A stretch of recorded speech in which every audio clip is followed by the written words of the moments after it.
Hi, I'm Eve, and I use any pronouns. And I'm Phoenix, I use they, them pronouns. And welcome back to Talking in the Tavern. Woo! We're back. It's episode 2 of Talking in the Tavern. Oh my god. For 2024. We're back. Somehow it is, well, at time of recording it is February, but by the time this goes out it's March, which is insane. So somehow it's technically, air quotes, 3 months into the year. Yup. Oh god. And so naturally we decided, approximately 2 months after the show was finished, to talk about the Percy Jackson show. Because we have mixed feelings. We definitely have feelings and thoughts about this show. We've decided to do like an adapted compile.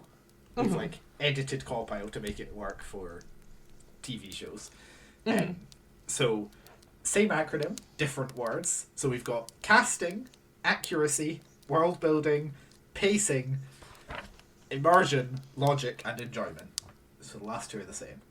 And then, as ever, we add them all up, divide by 7, get an overall score out of 10 for the show.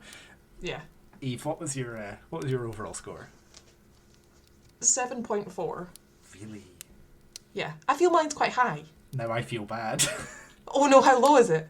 5.9? Oh! Oh, okay.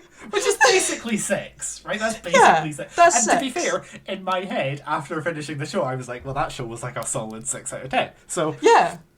I feel like that's been borne out by my notes. Oh yeah, I have like pages Yeah. that some of these notes we will not get to, but No. we have pages.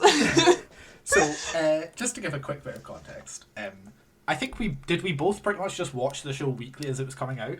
Yeah.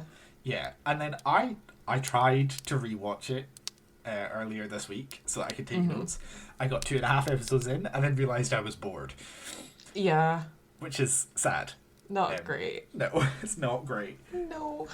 And like also, like I grew up with Percy Jackson. Like I grew up reading the Percy Jackson books. They, as I think for many people our age, sort of sparked like the Greek mythology hyperfixation Absolutely. in my brain. As a Can't little, get away. a little, although I didn't know it at the time, queer ADHD child. Yep. These books were like my childhood. In quite a significant way. I still love them. I reread them all just last year. I really wanted to love this show. I really wanted to. I did not love it as much as I wanted to. Yeah. It wasn't... I had such high hopes because Rick was doing the show and then I really like the cast and stuff, but we'll get into that. But there was just some things that really just didn't sit right with me. I think as well, not only was Rick involved in the show, but he has spent the past couple of years hyping this show up as being like his vision for the books on screen and like uber accurate and really true to the books, and it did not feel that way. Yeah. At all. It was like... And I feel like had Rick Riordan not spent the past couple of years hyping the show, I wouldn't feel as disappointed as I do. But because we've had all this time where he's been like, it's great, guys, like we've worked really hard to keep it like really close to the books and it's really accurate, and this is like what I always wanted Percy Jackson to be like on the screen, and then you watch it and it's kind of disappointing. Yeah.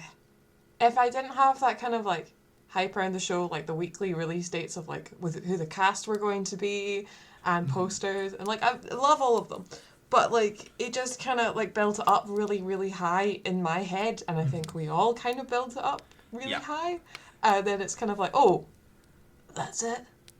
Cool. Like I think inevitably fans of the series were going to hype it up in our heads, right? It was going to get hyped regardless. But I feel like he went to such extremes to specify that it was like much more accurate than the movies. Yeah. God, do not bring don't them get me into wrong, this. I think it is more accurate than the movies. Those movies were a travesty. Do you know, I had forgotten that Pierce Brosnan is Chiron, but only in the first movie. I forgot that Chiron's actor changed? changed between the two movies. Yep.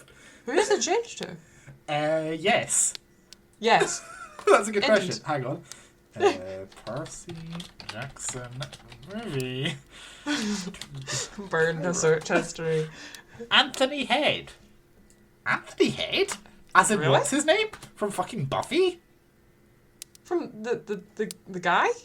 Yeah, His name is? yeah, the librarian man from Buffy. Yeah.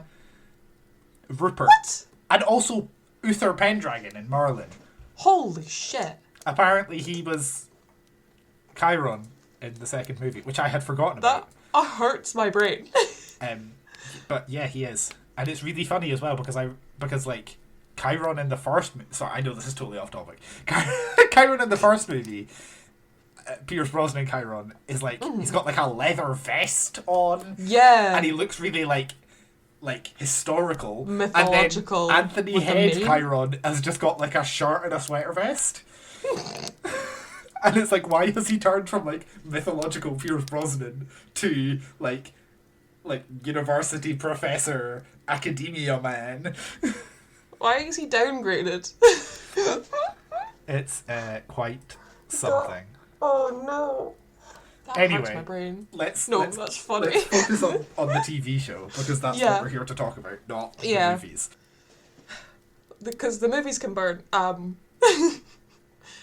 just kind of wish we got little like Logan Lerman kind of like accidentally in the background of a scene, maybe.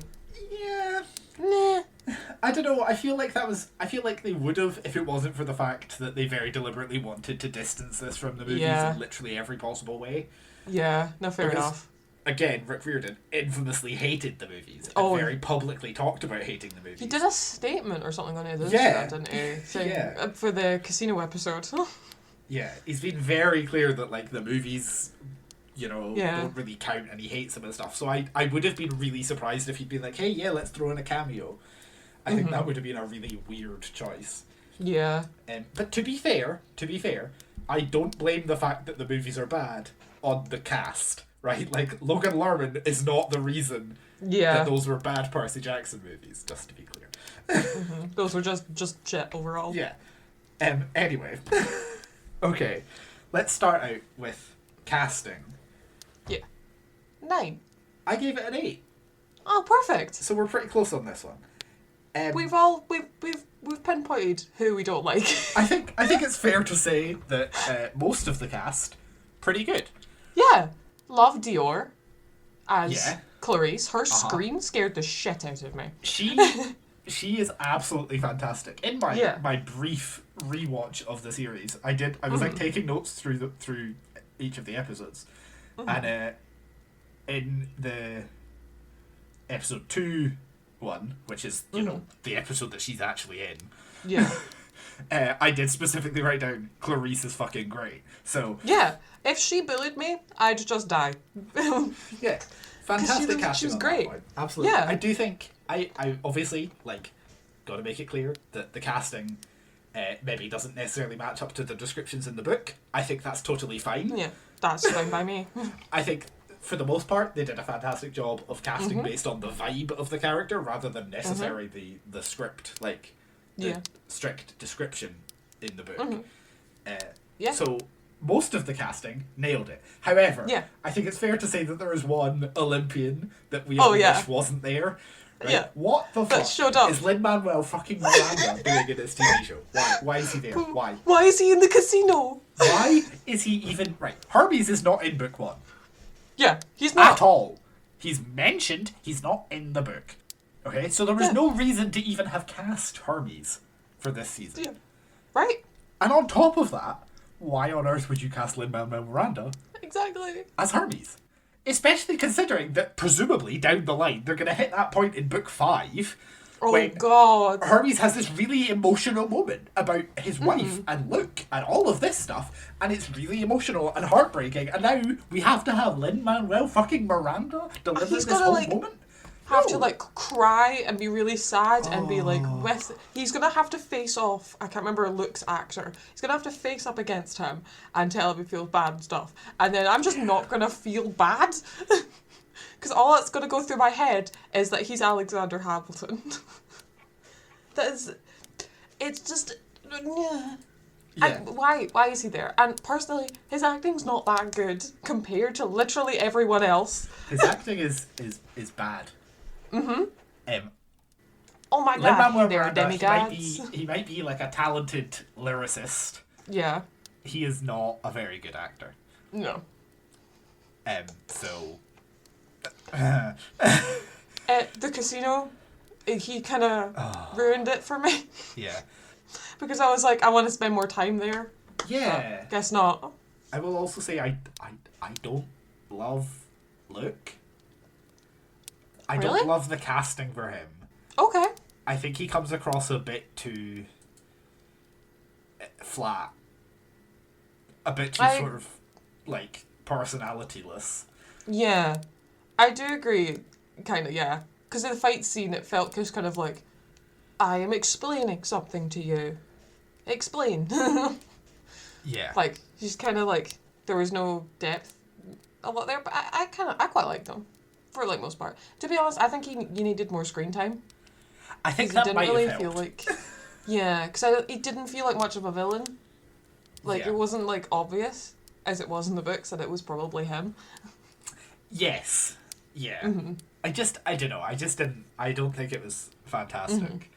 See, nowhere I near have as bad as fucking Lin-Manuel Miranda, just to be God, clear. yeah. Right? That's a different level of not great casting. Yeah. To be honest, I have the kind of same feeling of, people are going to hate it, Annabeth. I thought she was so stony sometimes. Thank you. I was thinking this as well, right?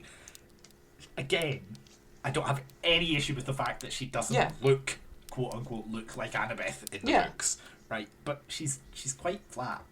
Yeah. I don't think the casting is the issue so much as the performance. Yeah. And I mean this with all the, like, you know, love and respect. I don't think her performance was the best in the show. Mm-hmm. And when you put her alongside Walker and Arian playing Percy and Grover, who are both, like, I think, really nailed the casting on those two. They crushed it. And I think when you put her beside those two, it just doesn't feel like they're on the same level of, like, vibe. And that's a bit of a shame. Yeah. When she showed up, I was like, because she kept just saying one-word answers, and I was like, yeah, that's kind of Annabeth. But also, show some emotion. Yeah. Towards Percy, because you've sussed out that he's the son of Poseidon, but you're, like, not doing much. Yeah. She just, like, nothing is conveyed. Annabeth doesn't talk a lot, but she talks way more than she does in the show. Yeah. And that it was just yeah. Wasn't it? Wasn't it? It wasn't, but it didn't quite nail it as much as I would have liked. But Aaron as Grover? Yes. Immaculate. I think I loved him so much. Fantastic casting. He was so, like, adorable as Grover. I was like, that is exactly how I picture him in my head. This little 27-year-old, 14-looking man 24. is still the same thing. But, like... Trust me, it's not. No. When you're closer to one than the other, it feels quite different. Yeah, but still. But I just think he nailed it. And it had that kind of, like, happy, kind of, like... I don't know. Yeah. His song. Yes. That was adorable. Uh-huh. I loved it so much. Truly, truly incredible moment. He just kind of brought this kind of, like, happiness to the group at the beginning. I think what I would say, I think he's great casting for Grover, but so throughout the books, Grover eats like trash, right? He eats like cans and stuff, and they said in something that the reason they didn't have him doing that was because they didn't want to promote children eating cans, right? Like they don't want to have so that's fair enough, but it does feel like they kind of took out a lot of the like Grover loves food thing, and that's a bit of a shame. Like, that's a recurring thing in the books, is that Grover just is constantly eating something, and that he eats when he's nervous, and that doesn't feel like it comes across on the show, which is a shame. That is a shame. Because that would have been cute to see. Yeah. That would have been good to see. Yeah. I feel like, not only is Walker Scobell great as Percy Jackson, I feel like the flashbacks where we have young Percy. Oh my I don't know God. how they managed to get Walker to go into a time machine and like go back and get his younger self, but it feels like the similarity is incredible. Right? What the hell? That is one of the like freakiest like flashback baby version of somebody I've ever seen. Was like, did they just start filming when this guy was 10? Or it's really impressive. It is so I wanted good. to specifically shout that out because I think that they just nailed that. Insane. Other characters I feel like they nailed: Poseidon, Zeus, and Ares, and Dionysus. Oh my God. Almost all of the gods. Almost all of them. Like, Adam Copeland's Ares. Oh. Insane. Fantastic casting. I knew he was a wrestler, but I didn't. I was like, oh, is he actually gonna like do a good thing? He was crazy. Is he a wrestler becoming an actor like The Rock, or is he a wrestler becoming an actor like Dave Bautista? Like exactly. Is he like wooden, or is he actually gonna be good? And this man hit different. He was fantastic as Ares. Insane. He was so charismatic, and he had that just kind amount of like. I don't know, he was kind of just like so kind of weirdly excited to talk to Grover. Yeah. During that scene, it was just like the perfect scene in my mind. I feel like they absolutely nailed it.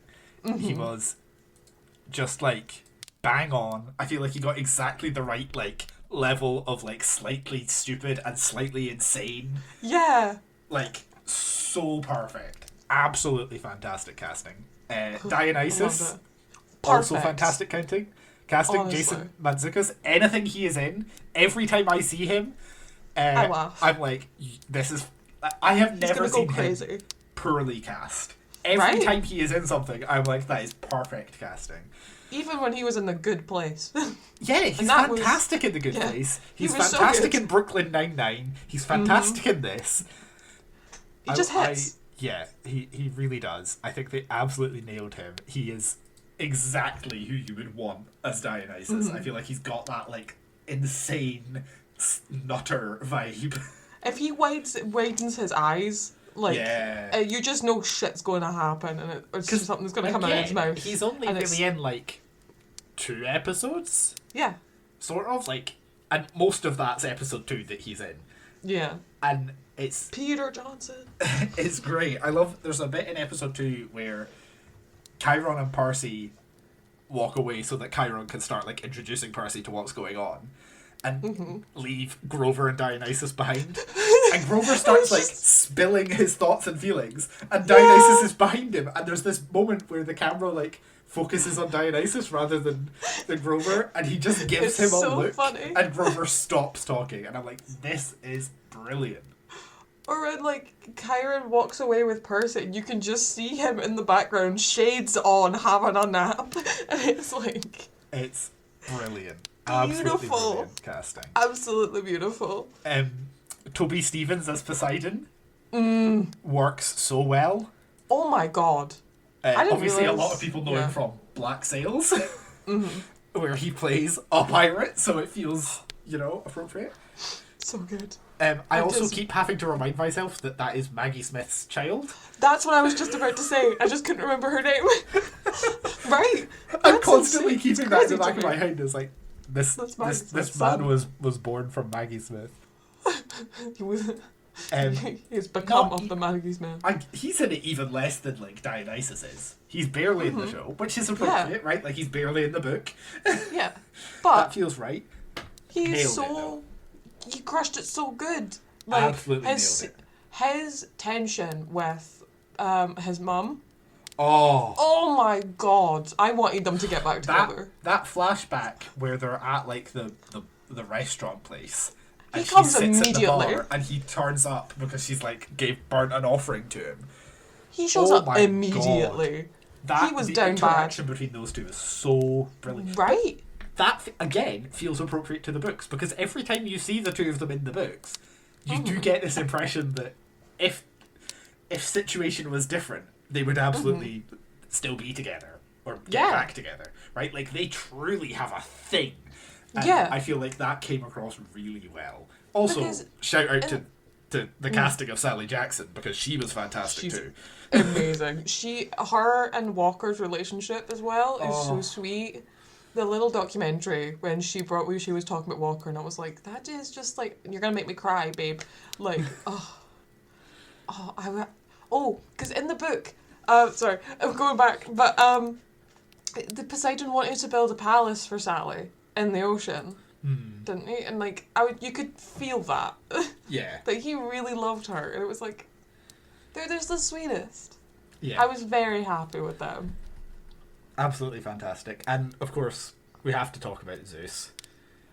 Lance Reddick, yeah. Dear departed, late Yeah. Lance Reddick. I'm Such a shame that we're not going to see him Yeah. use this again. That He was pretty good. truly fantastic casting. Mm-hmm. I feel like he had that vibe so good. He was of, scary. Like, could kill Percy right then and Yeah. there if he wanted He to. would've. And was about to. Mm-hmm.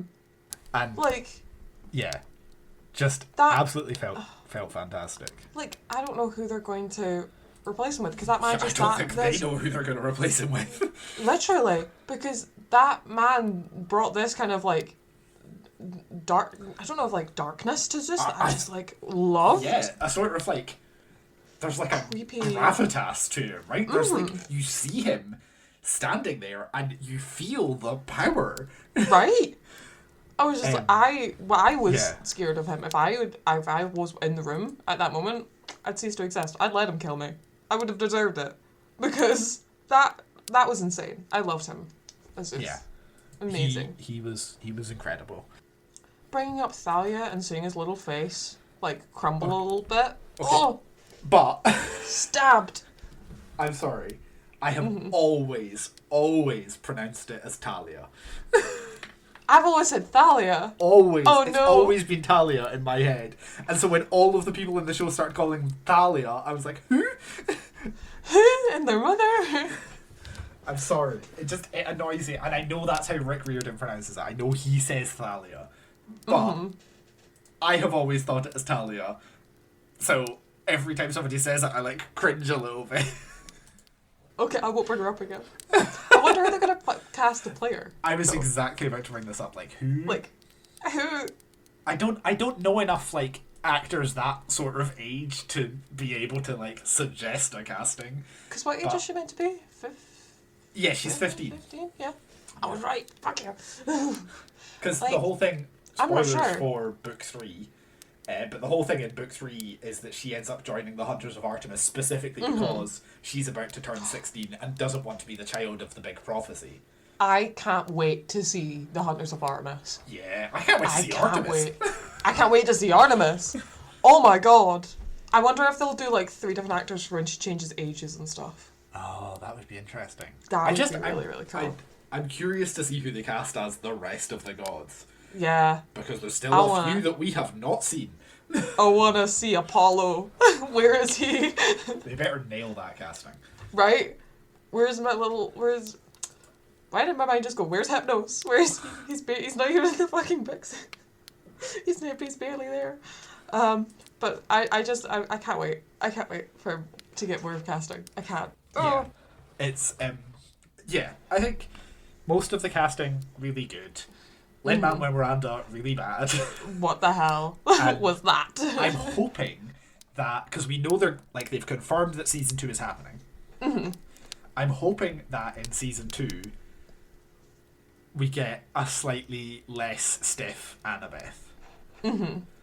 I'm hoping that she will have relaxed into the role a bit more. Yeah.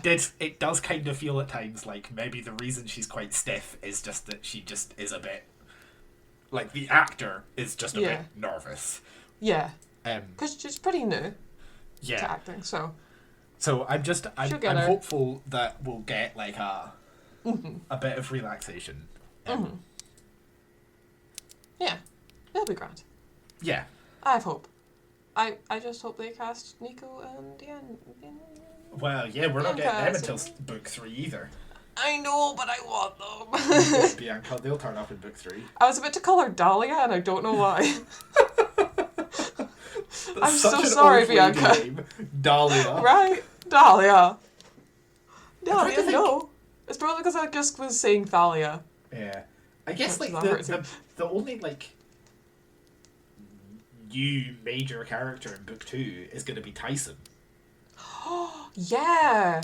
Which, I forgot about that. another tangent onto the movies. Do you remember what he looks like in the movies? Oh my god, don't even get me started. What the hell did they do to that man's face? Bad. Did they... Because they didn't... Oh my god. The mist that made him look normal, I was just like, oh Christ. Yeah. What, the one eye, the kind of stretched skin looking... Yeah, it's truly horrific. Really bad. Yeah, really Burn bad. it. Burn it. I think I only saw the second movie, like, once. Yeah, I think But, I like, also only saw it once. Because Because it was so horrific. Kill it. I do remember that they did I think they called back to Rick in the second movie, even though he wasn't involved, was because when they're on the ship about to get eaten by that thing in the water, one of the skeleton people's called Ricky. Of course. Yeah, I just remember that. We'll see who we end up with as Tyson. And technically, we might actually get glimpses of Talia in book 2 because she does keep appearing in Percy's, like, dreams. Yeah. He keeps getting, like, flashes of her. So that would be interesting. We'll see. We will see. We will see. Okay, let's move on to the second section. Yes, because we've been here a while. Accuracy. 7. 6. Oh, nice. Just a point behind you, yet again. This is perfect. I think it was pretty much. It was mostly there. I feel like there were some changes that worked, right? There were some changes that felt like appropriate to make it onto the screen. But there were also lots of changes that were not necessary. Yeah. Right? I want to talk about Gabe first. Oh my god, yes, thank you. That is my biggest note. It's in all caps book, on my page. Gabe is an abusive piece of shit. Yes. And in the TV show, he is the butt of the joke. He is played for laughs. And that is so wrong. Right? That is so counter to what he's meant to be. Like, the sacrifices Sally made being in that relationship has That's come, like... the whole thing, is that Sally has, like, sacrificed so much, puts up with this horrible, abusive man for the sake of Percy and keeping him safe from monsters because Gabe stinks to monsters. That's so the whole thing away. in the books. And in the movie, in the TV show rather, it's just like, he's useless and he's incompetent. a slob. And I did see somebody be like, oh, well, maybe this is supposed to portray, like, a more modern sort of version of what it could be like. But also, people are still getting, like, physical domestic abuse. Yeah. And it's not like it's gone away. It's just like... It was one of many moments that just felt, like, very sanitized. Right? Because it's like, Disney. Yeah. Like, I'm scared. Like, I know it's Disney, and I'm scared of what it's gonna, like, do going forward in the show. Yeah. But... to, like, specific people as well. But we'll get into that. But, like, you have Gabe, who we know is an abusive asshole, and you have him being just, like, a slob hanging around the house. Sally yells at him, which I was like, girl boss, but also he needs to have this kind of, like... there needs to be a kind of fear factor with him as well. Yeah. But also, because that would make his Medusa stoning more satisfying. Well, this is the other thing. In the book, Sally does that to him deliberately. Exactly. It's not just he opens a packet. Percy gives her the head and is like, you can use this if you want to. She uses it on him and then sells him as a statue. Yeah. As her, like, first artwork. As she should. To make money to, keep her and Percy afloat. Right? Yeah. It is a deliberate choice. She is like, we don't need him anymore. Fuck this guy. I'm going to turn him into a statue. It's not like, oh, he opened the box. Oh, no, he's turned into a statue. Exactly. And I think it takes away a lot of Sally's agency in the situation to be like, oh, it just kind of happened by accident. Rather than, like, yes, she's divorcing him in the show. But, like, in the book, it's very deliberate that she is, like... She makes the choice to use Medusa's head on this man. Exactly. As she should. As she should. She should. But it's like, I completely agree. Like, make him more of a threat, please. He should absolutely be more of a threat. And I think that is something, I'm going to sort of talk about this a bit more in the next section, but that is one of my biggest issues with the show. Where is the threat? Where is it? Yes, no, I agree. Absolutely. There is so little threat throughout this show, which arguably this is a point of inaccuracy, actually, because in the book, it's all about the fact that tension is brewing, everything is dangerous. The whole time that they're like out in the world, it is stormy, it is grey, because Zeus is angry, right? And it feels like at any moment he and Poseidon are going to go to war and the world will just like end effectively, because the seas will rise and the skies will fall and all this shit. Where's that? Where is that in this TV show? They're just walking about in fucking sunny America, right? And there's no issues ever. There's no threat. Like, the one point I do have, like, it's like there is like the thunder as well, because Zeus has lost his lightning, and they don't really they don't pinpoint that the thunder is happening constantly. Like there should be like mentions of the thunder. Why is there no lightning? There's also specifically a thing, like, whenever they mention Zeus by name, there is thunder. Whenever anybody comes even close to criticizing Zeus, there is thunder. And it is this, like, threat that he is listening. Where's that? Where is it? Where's that? It's gone. It should be dull and dark and grim. And again, it does not. There's a whole thing about how camp is always sunny, right? Like, it doesn't rain at camp. And how when anybody, even at camp, dares to suggest that Zeus might be anything less than perfect, it, like, gets cloudy for a moment. And it's Zeus being like, you have this little paradise, but I can take it away with a snap of my fucking fingers. Where is that? Where's the threat? He feels like a threat when you meet him. But the whole point is that throughout the book, before Percy sees him face to face, throughout the book, Zeus is ever present in the background. This constant tension, this constant danger of pissing him off too much. Yeah. Where did that go? Because in the book, isn't Arachne sent by Zeus? Not Arachne. The mother of Echidna. Echidna, thank you. Sorry. Don't think so. Because I feel that even Zeus at some point sends someone after him. I might be wrong. I've not read the book in like a year and a bit. I don't think that was a thing. Okay, never mind. But maybe? Maybe. But even then, Zeus was always kind of like, you have done wrong. I am constantly watching you. This is not okay. And then there wasn't like the obvious like going to start a war with his dad. Like the seas were rising and stuff. There was no mention of that a lot. Yeah, like and the fact it just that felt Zeus and the Poseidon tension... were supposedly moments away from outright war. Where was the rain? Where was it? Where was any of this? Where was any of it? I don't know. Also, speaking of differences from the books, in the book, they don't miss the fucking deadline. Yeah. In the TV show, they find out at the end of the casino episode that they've missed the deadline because they were in the casino for too long. They've missed the deadline. They were too late. And Zeus and Poseidon are now officially at war. That was weird to me. Show us that they are at war, right? We are told, they're at war. Doesn't fucking feel that way. Yeah, it just feels like they're still waiting. They're just... Yeah, it was just... Yeah. I don't know. It was a letdown. And again, for something that was hyped to be, like, the definitive version, to be so different. Yeah. It's a shame. So yeah, Gabe, for me, was a huge issue. Yeah, no, me too. The lack of threat, a huge issue. The casino. Why were they aware of the lotus flowers? Well, yeah, that takes attention away so quickly. Medusa, Echidna,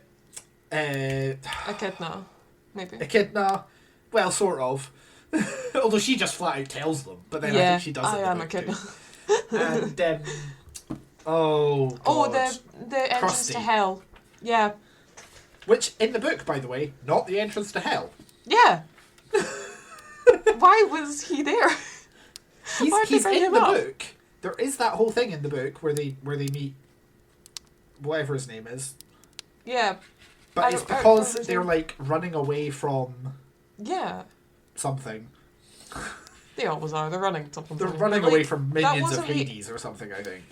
That entrance of hell was boring. Yeah. Because there was no grand entrance to the hell. And it's like the main place they're going. Yeah. Like, we get like a grand entrance to Olympus, kind of. But not to hell? Not hell. Yeah. Underworld. I keep calling it hell, sorry. Hell, the underworld. I was like, I'm calling it something weird right now. What am I calling it? That's his name. Procrustes. In the book, they are running away from... Oh yeah, they're running away from like people who are trying to mug them, right? Yes. It's not like a mythological threat. It's literally just people trying to mug them on the streets of fucking LA, right? They're running away. They run into Krusty's waterbed palace, and then that's where they end up. And Grover and Annabeth both get trapped by the beds, and Percy tricks Procrustes and kills him. And then they leave, and then after leaving, they go to the place that is the entrance to the underworld. Yeah. Right? In the show, they walk into this place, and immediately it's, oh, you're Procrustes, you're going to try and kill me with your beds. Right. They walk into Medusa's lair, oh, that's Medusa, she's going to turn us to stone. They walk into the casino, oh, this is where the Lotus Eaters live, they're going to keep us here forever, don't eat anything. Yeah. What is the fucking point? What is it? Because, like, they immediately figured out it was in the air instead of something you ate, and it was kind of like, the tension has been completely seeped out of this. Yep. Where is it? There is no peril at any point in this show. Any point. And it's just such a disappointment. Like, it's a trend, increasingly, recently, that people think that children's media has to be totally peril-free, right? Yeah. God forbid we show our children fictional fucking danger. Right? These books came out originally in what, like the 2000s? Yep. Why is it that in the past, like, decade we've decided that fictional mythological dangers are too scary for our children? Right? Because it's just... What do you want them to watch? Like, mind-numbing kind of, like, crap that just doesn't have any tension or like, development in it. Like... Get a grip. Do good shows. Include tension because, we're in Medusa's lair. Great, you've ruined the episode. When you're adapting a book like this, you're not making something up off the fucking top of your head. Exactly. You're adapting a book that is full of these moments where something happens and the whole chapter, the whole point of that thing happening is to show Percy and Annabeth and Grover working out what has happened and finding a solution. Instead of walking in and immediately knowing what has happened, what the solution is and what not to do and what to do. Yeah. It takes all of the fucking teeth out of this thing. It makes it a no threat, no danger, let's just walk about. It wasn't scary, and it's meant to be scary in parts. Yeah. And it just wasn't there. Yeah. It felt like they were on a cakewalk. There was no consequences. Much. And it just really pissed me off. Yeah. And I do also want to specifically talk about Medusa. Okay? Yeah. Because in episode 1, there is a flashback to Percy and his mum at the museum. And they're looking at the statue of the mythological hero Perseus holding the head of Medusa. Yeah. And Percy's mum says a whole thing about how not everyone who looks like a hero is a hero, and not everyone who looks like a monster is a monster. Right?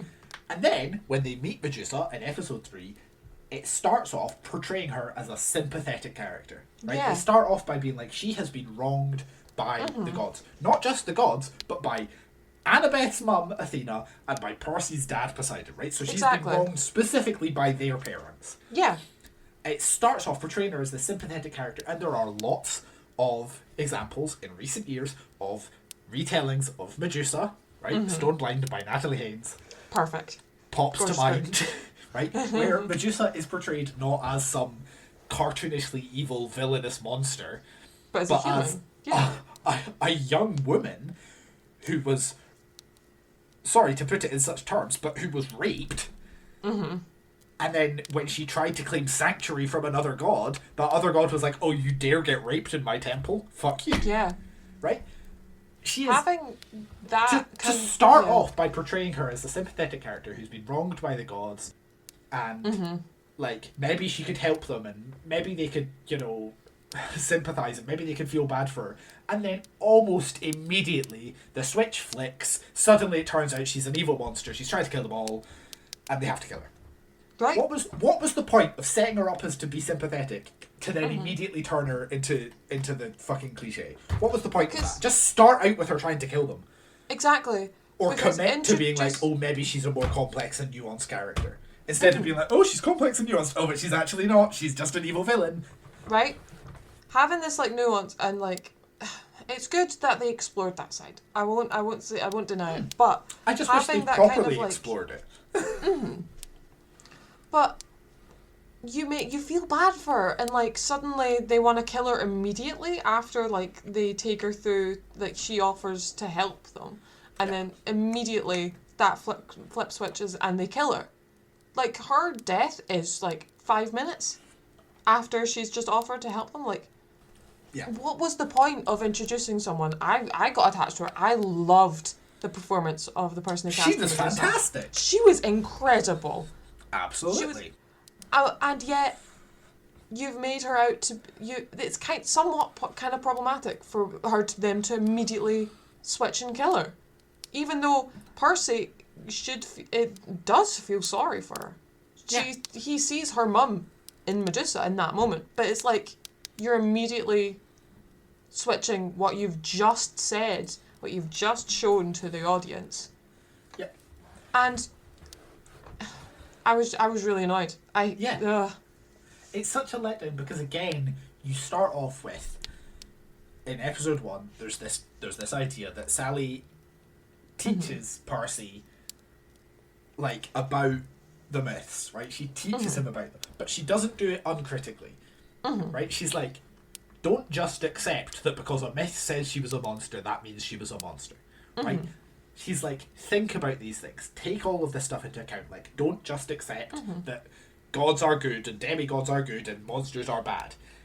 And you're like, oh, great, this is going to be like an interesting, more nuanced approach to mythology because, you know, it's 2023 when this started coming out. You know, it's the 2020s. We could be past the, like, really cliche, no offence to the books, but they are very, like, monster bad, Percy good.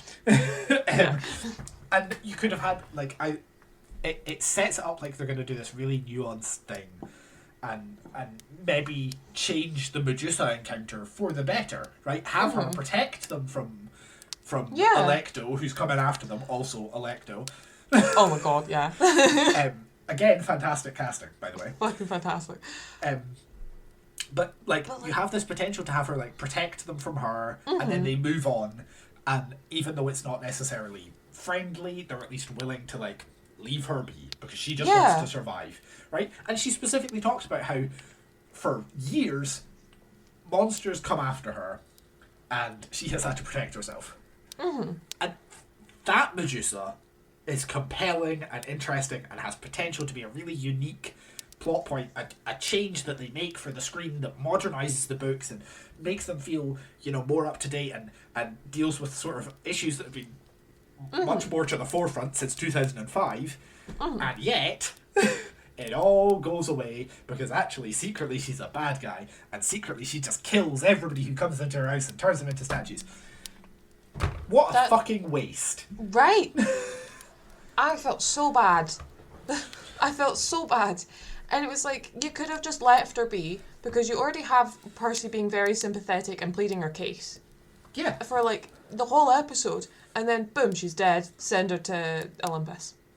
Yeah. No! Leave her be! Maybe she can come back and do, get rid of Gabe herself at the end. I don't know. Right? Like, it could have been a thing. Yeah. Ask her to help them with Sally. That because she sympathises. Exactly. Right? She sympathises with a woman dealing with an abuser, and so she's like, let me deal with him for you, actually. Like, I will deal with that. I will get rid of him for you. That could have been really interesting, but no. Yeah. Because she's a monster, so she has to be a monster, she has to be a villain, she has to be bad. It just, And it's really stupid as well. It Because is stupid. one of the themes of the series is that...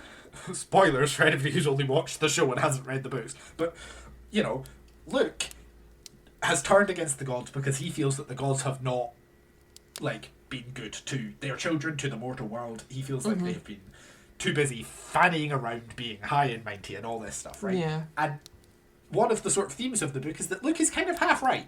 Yeah. Right? Like, he's right that the gods have failed their children. And this is a thing that Percy brings up in book 5, right? After he saves fucking Olympus, Zeus is like, hey, you could be an immortal now. And Percy's like, no, because what I want to do with my favour is force you all to actually be parents to your children. And to, at the very least, fucking claim them. Mm-hmm. And so if you'd had this different interaction with Medusa where she's not just a villain, then you could have tied that in to just because the gods have told you one thing doesn't mean it's true. Right? You could have tied that into this whole theme which runs throughout the series that the gods aren't necessarily good. The gods aren't necessarily the good guys. They're not necessarily like heroes or whatever, and that they are flawed and they have failed and they have let people down. And you could have tied that in with Medusa and had it be like, here is yet another example for you, Percy, to learn that the gods are failing the people that they are meant to protect.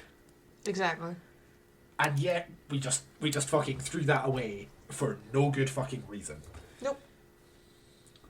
And to make matters worse, we then had to watch Lin-Manuel Miranda. We had to watch him carry a box into a lift. I'm so glad we had that scene. It was such a worthwhile use of my time. Yeah. Thank fuck for that scene. Oh my god. After that episode as well, having this little man get in a little lift with his little box. I was like already frustrated by this episode. Yeah. And to then have to watch Lin-Manuel Miranda, I was like, nah. Doop-a-doo-doo in the lift. I was so scared he was actually going to start singing. Oh, God. I was so worried. Yeah. Oh. Okay, let's move on because Jesus Christ, it's been 50 minutes or so, and we're on part World 2 building. of 7. Okay. World building. 7. 8. Oh my god. Perfect. Okay. Yay.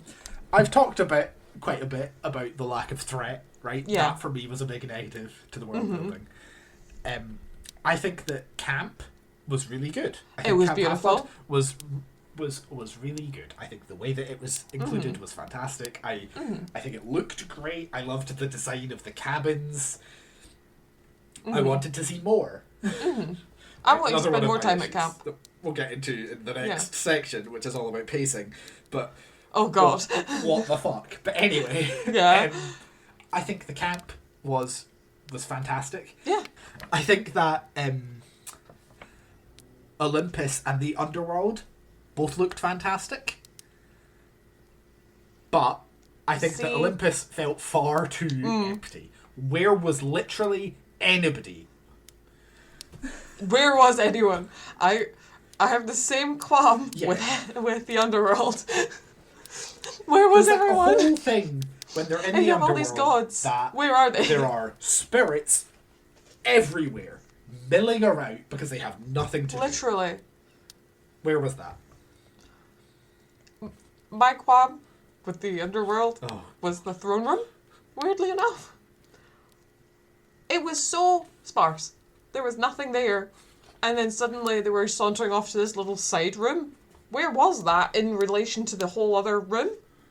I was confused how it was laid out. Yeah. Personally. It was weird. Because I was like, this is... How long was he walking towards them for? Because, like... the thrones were so far away. Gorgeous. That was my qualm. Like, to me, Olympus looked more like...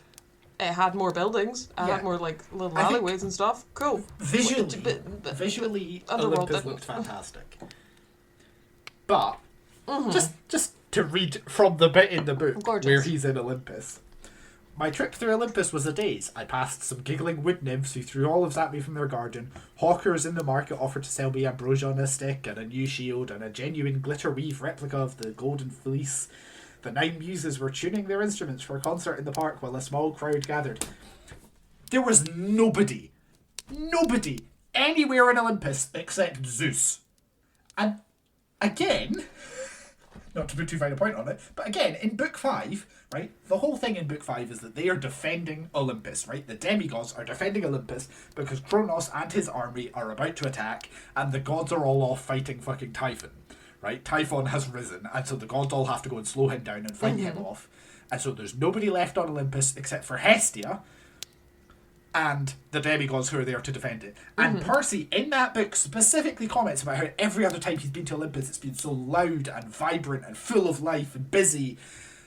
And I'm like, but we just saw an Olympus where there is... Where is it, Not even in the background, right? There's like this whole panning shot of all of Olympus. There is no movement, there is no people, it's just empty, and he walks up and there's Zeus.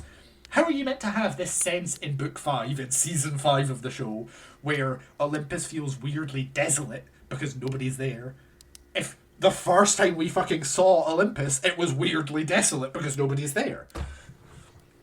It's supposed to be this, like, bustling metropolis full of deities and mythological creatures, and everybody's everywhere, and it's loud and colourful and vibrant and lively.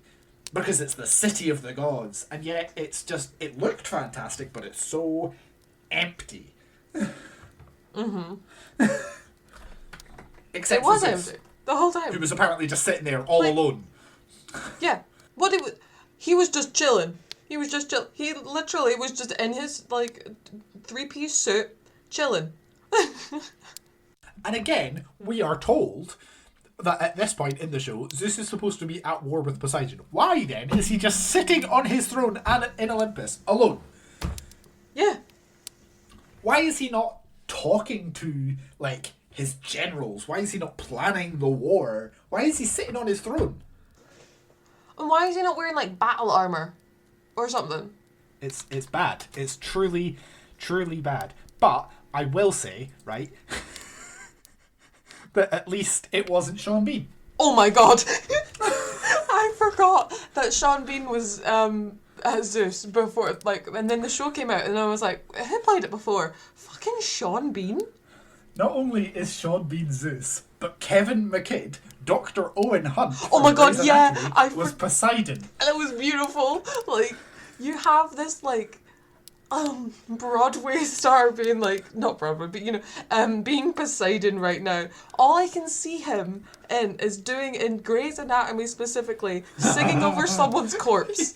Like, how to save a life. Kind of like, what is this man doing here? Yeah. This is Percy Jackson's right, father. When I was halfway through episode 3 on my rewatch and I got bored, what do you think I went and started watching? Grey's Anatomy. Beautiful. It is a poor fucking sign for your show that I would rather watch Grey's Anatomy. That's beautiful. Oh my god. I was genuinely scared for a bit. This is weirdly ties in.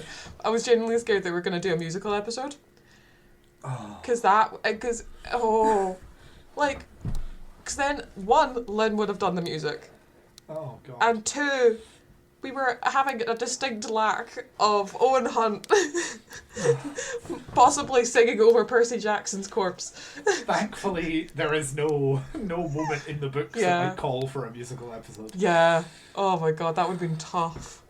Anyway, do you have anything else for world building? Not really. Overall, I was pretty okay with the world building. I liked pretty much every depiction of Greek mythology and all that kind of stuff. So I was chilling. I quite liked it. Good with me. Excellent. Okay. Pacing. This is where it all goes into the toilet. I gave pacing a 3. Oh, I give it a 6. Oh. Oh no. Okay. It takes genuine skill to make a show that simultaneously feels far too fast and far too slow. Yeah. Right? This show feels like it takes place over the course of like 2 days. Mm-hmm. It does. There is no feeling of time passing because they got everywhere instantly. Yep. Or if they were ever on transport, things would happen on the transport to make them get off of the transport and to arrive at their location instantly. It just felt they weren't travelling for that long of time, even though America is huge. Massive. It takes days to get through some states. Like, come on. Like, where is the travel time? But also, they figured everything out instantly, which put them in the situations instantly, which caused everything to happen instantly. And it just felt, how is this episode 30 minutes? At the same time, it felt really, really slow. Exactly. Because so much of that time was filled with Percy and Annabeth and Grover spouting exposition at each other. Yeah. I wonder where this place could be. Oh, this is Auntie M's. Do you know what Auntie M's stands for, Percy? No. Well, do I have news for you? Yeah. Like, what was that? I think I saw somebody else say this, I think, but I agree. The books are narrated by Percy. Mm-hmm. They are first person. Yeah. Right? And so you don't need to have Percy having conversations with people to discuss his feelings, because you know what he's feeling because you're in his thoughts. Yeah. Right? In the show, so much time is wasted because Percy has to talk through his feelings so that the viewer knows what Percy is thinking and feeling. Mm-hmm. And the worst part of this for me is that episode 1 starts with Percy narrating it. Yeah. It starts with him reading, like, the first little bit of the book, slightly changed to make it work for the screen, but it starts with him reading it. Why would you not have that? At the very least, at, like, the start of every episode, have him do narrate. A little bit of narration. I would really love if you would get to do exposition at the start of each episode. That would be good. I would love that. More of that, and then you wouldn't have to waste so much time having Percy be like, Annabeth, I feel sad because my dad has not talked to me today. Oh no. I haven't met him. I feel sad. Not that that's what Walker performance is like, but yeah. The exposition, the script feels that way because it's just like he has to constantly tell people what he's thinking and feeling. And we all know that infamous fucking motto of English teachers everywhere: show don't tell. Exactly. And yet, this show does nothing but tell. I Constantly. am a kid. This is Medusa. This is the Lotus Eaters Casino. I feel sad because my dad doesn't talk to me. I don't like the gods. I do like the gods. The gods are good. The gods are bad. My mother is angry at me because I sent her the head of Medusa. Jesus Christ. We get the point. It's just... Yeah. Yeah. There was so much time wasted on exposition. And, like, the books are very action-filled. Right? Like, every other chapter, they're in peril, something's happening, they have to, like, solve a puzzle or whatever. Doesn't feel like that, does it? Yeah, nope. We just get told things. Exactly. And every problem is solved before it even happens. Yeah. I just get explained the ending of their problem. Yeah. It's like, there was barely a problem to begin with. Great. Yeah. Wow. It's it was not good. Pacing. The pacing of this show is a disaster. And that's probably why it feels boring when you begin it. Like, I think so. When you at the end of episode 2, I was just like, oh, okay. I'll keep going because I want to see the rest of the show. But that's only because I'd read the books. I only wanted to keep going because I knew I liked the book. So, like, imagine, like, first-time viewers who've never read this book getting bored. Exactly. Right? Like, this is what I'm thinking of. Like, if I'm somebody who hasn't read the book, who doesn't really already care, is this show going to keep me engaged? No. It's because it's explaining literally everything, and it's annoying. And to talk about pacing, okay, so the book is 22 chapters long, right? Episode 1 covers the first 4 chapters. Episode 2 covers chapters 5 through to 9, okay? So by the time we've hit the end of episode 2, that is nearly half of the book gone. Yeah. In a quarter of the show. Now, I can understand, because that first sort of chunk of the book, there's a lot of quite slow-paced stuff, right? It's all Percy discovering that he's a demigod, and Percy being gaslit by by Grover and Chiron, because they're like, what are you talking about? There was no Mrs. Dodds. You Dun, didn't dun, see a dun. harpy. You're insane. A fury, rather. Like, it's all quite slow-paced. But there's a reason for that. Yeah. It sets up the world.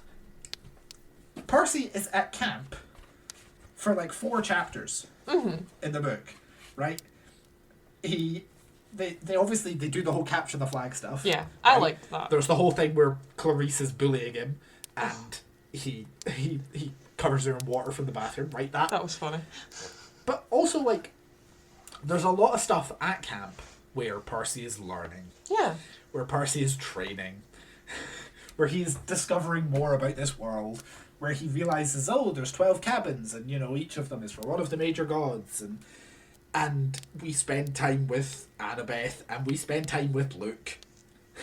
And we learn that Annabeth and Luke are something to each other. Instead of being told in a line of dialogue that Luke considers Annabeth his little sister, and then we see them interact precisely twice in the whole show. Oh, dear God, yeah. For a grand total of maybe a minute. Right? Once before the war game thing, where Annabeth's like, hey, you ready? You know what you're doing? And he's like, yep, I know what I'm doing. And that's it. And then once right at the end of the show, when it's revealed that Luke is a traitor, and Annabeth, for some fucking reason, is there with her cap on, and is like, takes her cap off and is like, I heard everything. And then Luke leaves, right? Christ. One of the core things in the books is that although she knows it's true factually, Annabeth refuses to really accept that Luke has turned. Because she fucking idolizes that man. She is convinced that he has been, like, possessed or brainwashed, and that it's something more than he just has turned.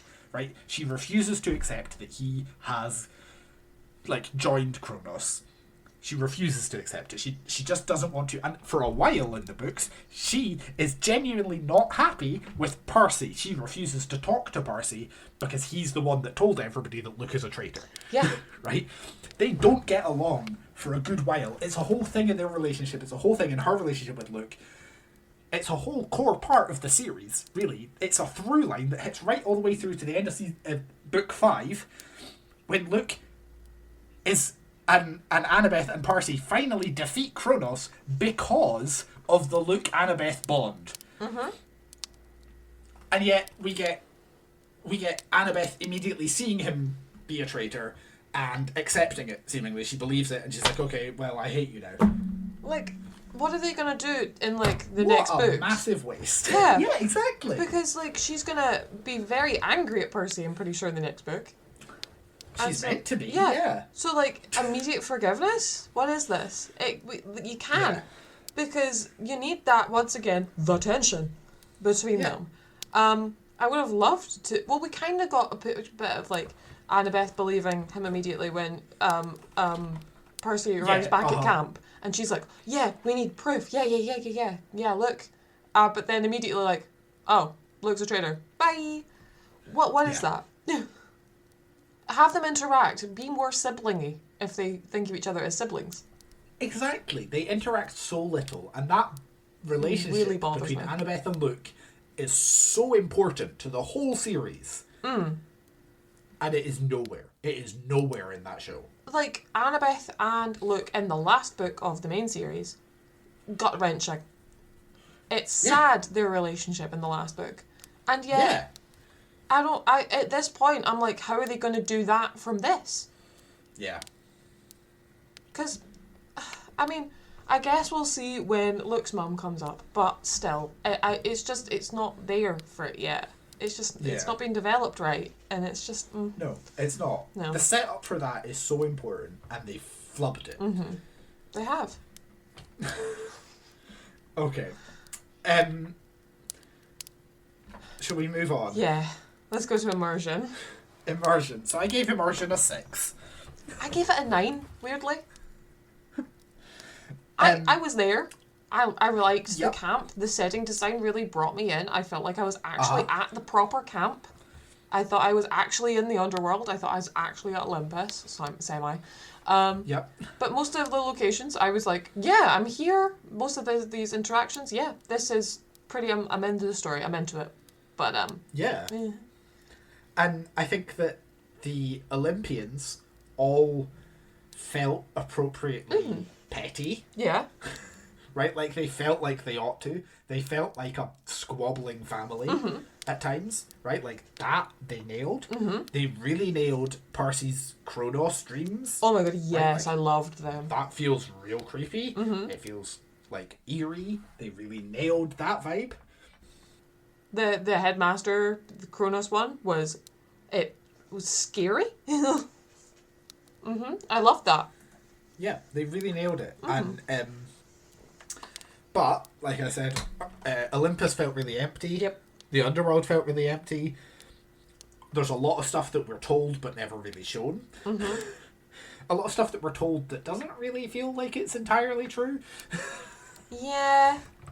And for me, my immersion, like I said, with the Luke Annabeth stuff, Yeah. that for me is like the worst offender, because it is such a core part, and we are told that they're close. We are told that they mean so much to each other. It doesn't feel like they mean so much to each other. So Just having like people look at each other doesn't mean they're close. yeah, Like they just kept glancing at one another or looking over the place at each other, and I was like, okay, and yeah. talk to So one another. I don't know. Yeah. My immersion for this was, and also, like I said, the stuff about storms and clouds and thunder Having like is such a core part of the book. It's constantly in the background. or like having the general populace, like, because in the book, like, Gabe gets most people to like look for him because he puts a lot of like crimes. It's like Sally's disappeared because of his son. People are looking for him. The police are looking for him. Where the fuck are they? Yep. Why is everywhere so empty? Yep. Like, they go to, I can't remember what the monument's called, but the one with the kid now. And he's not recognised by anyone. Like, what? Gabe's been on TV. It's Exactly. bizarre. It really Yeah. is. Yeah, and that I guess kind of ties into logic as well. I gave logic a 5 So did I. because again, there's a lot Yeah. of stuff that we're told and never shown. Yeah. Stuff that we're told but doesn't really feel like it's true because we're not Like- shown it being true. We're just told that it's a fact. I would have loved to see Typhon, however we pronounce it. I would have loved to see that, them going to have to deal with this whole thing. Well, Or yeah, like- that's not till book 5 though, to be fair. Oh yeah, well yeah. Why everyone was gone because they were at war prepping. I mean, sorry, and like, where are they? I would love to see why they weren't on Olympus. The sides, the kind of politics behind it. Once again, love politics. Because again, Not in this real is life, all mentioned but in the book. like here, yeah. Right? But like, so they do deal with call it. Luke at camp in the book. They call Luke at camp, and he talks about how different cabins are siding. Some of them are, there's already like arguments and tension at camp because certain cabins are siding with Zeus and certain cabins are siding with Poseidon How based do on they what show their that? godly parents are doing. show that. Exactly. And also, when Percy goes to Olympus at the end of the book, not only is Olympus really busy, but he goes into the throne room and they're like all there. Where is everyone? It's not just Zeus on his own. Yeah. I mean, it was kind of good because then you got like the Poseidon reveal of him coming and saving him, but also, where were they? Yeah. What exactly were they doing? Because like none of them like knew that Kronos was coming back. A lot. Well, most of them didn't, and it was like, where have they all gone then? Yeah. It's I don't know. Yeah. Yeah. Okay. Enjoyment. 6. I also gave it a 6. Oh, perfect. It was a 6 out of 10. Yeah. I liked it. I don't love liked it. it. I liked it. We have feelings and thoughts. We have said them. I'm kind of excited for season 2. I will definitely watch season 2. I'll watch it. I don't know if excited is the right word, but I'll watch it. I'm anticipating season 2. I am a bit worried that at this rate, the like speed at which they're making the seasons, are we going to be in a situation where they get to season 5 and they all look too old?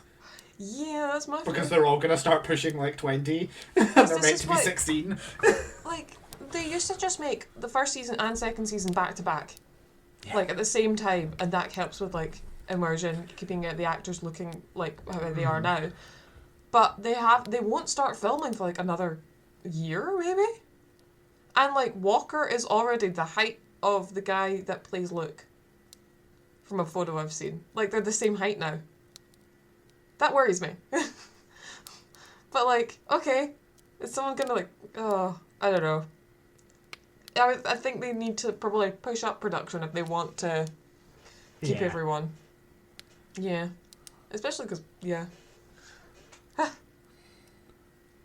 To be fair, though, it didn't take them too long between filming and release. Yeah. Like, they filmed, I think, it was like mid-2022 until, I think it was like February last year. Mm-hmm. And then it was sort of 10 months before they released it. So I think a lot of the delay, a lot of the slowdown for making this was getting everything set up, getting like the writing done and all of the pre-production sort of stuff. A lot of that's now already in place.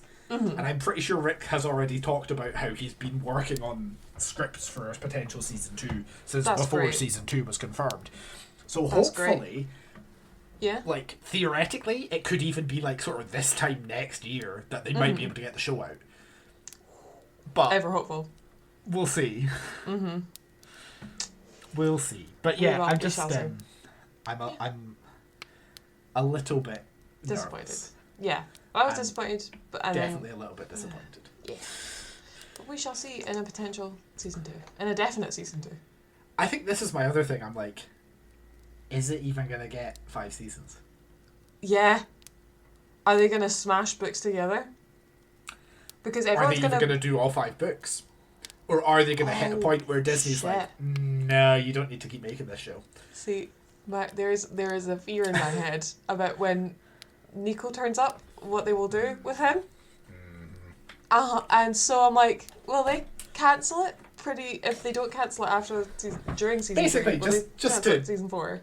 Just to make clear and not talk behind our hands sort of thing. We're just worried that Disney is gonna not like gay characters. Yeah, they're not gonna like queer people. That's what we're saying. That's what I'm worried saying. That Disney is gonna be like, Nico is canonically gay, therefore you don't get to do this. He canonically has a crush on Percy as well. Yep. So, what are they gonna do? Yep. Because like that is like a major thing. Yeah. Yeah. So like. So that's gonna... the worry that we're sort of talking about there, is that they might yet again not let queer characters properly exist on Disney. Yep. Look what they fucking did. They're gonna give us an episode. That Willow TV show. Yeah. Oh God. Yeah. Aggressively gay. Not only did it get cancelled, it's not even on their fucking platform anymore. Exactly. They're in there. They could just remove the show. Yeah. It's in their power because it's not. It's constantly in the back of my mind that I don't know that they'd make it. Yeah. 5 books worth of content. I don't know that Disney might just at some point be like, no, pull the plug. It's not made us enough money, so pull the plug. I see all these people really hopeful for the sequel series as well, but if they won't, I doubt they're going to even make it that far. Yeah.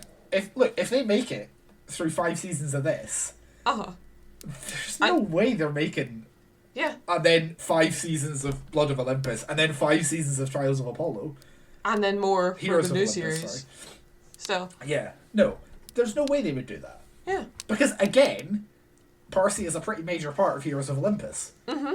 But Walker Scobell by that point will be in his mid-20s.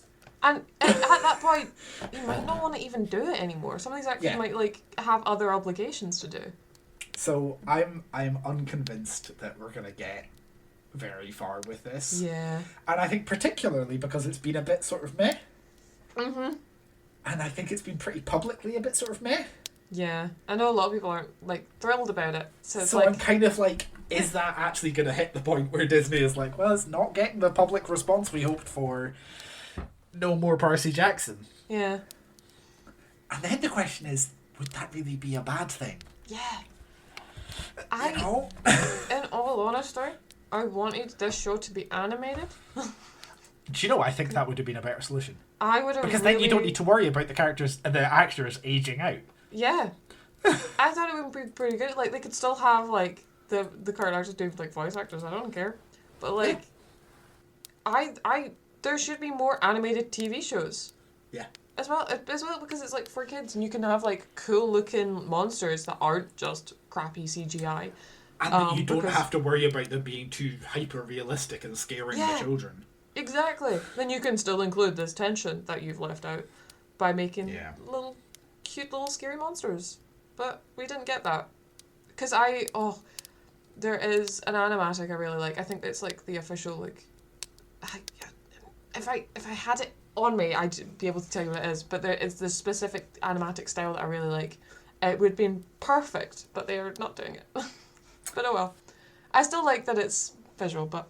It also means that should one of your actors die, for example, which sadly did happen with Lance Reddick, it's much easier to imitate somebody's voice than it is to get somebody who looks and sounds like the actor to recast them.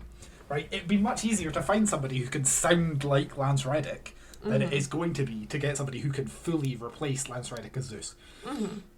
And get his like the same kind of tension that Lance Reddick brought to the role. So like, I don't know what they're going to do, but we'll see. I would also say that, you know, when you make an animated show, you're also giving work to animators. Exactly. Promote your local artists and animators, please. Especially with this fucking stupid AI bullshit that's currently coming out. Please.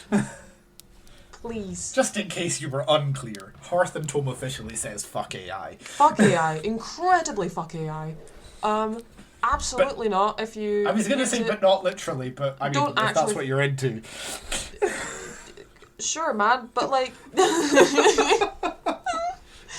But, no, fuck AI in the non-sexy way. Yes, exactly. I was a bit worried about where you were going with fuck AI in the... but thankfully, we got there in the end. Let's stop talking now. Yeah. Before this devolves entirely into chaos. Yeah, let's end it here. Thank you for joining us here at the Tavern. Phoenix, where can our listeners find you outside the podcast? They can find me on Twitter, Blue Sky, Threads, or Instagram, all under Beans and Fungi. What about you, Eve? And you can find me under Cozy Crow with an S and not a Z on Instagram, TikTok, Twitter, and YouTube. And of course, make sure to follow the podcast on Instagram at Hearth and Tome Pod, Twitter at Hearth and Tome, and TikTok at hearth.and.tome to keep up to date with all the goings on here at the Tavern. If you want to hear more of our stupid little voices and our stupid little thoughts, this month, at the end of the month, we're also reading Sunbringer by Hannah Kaner.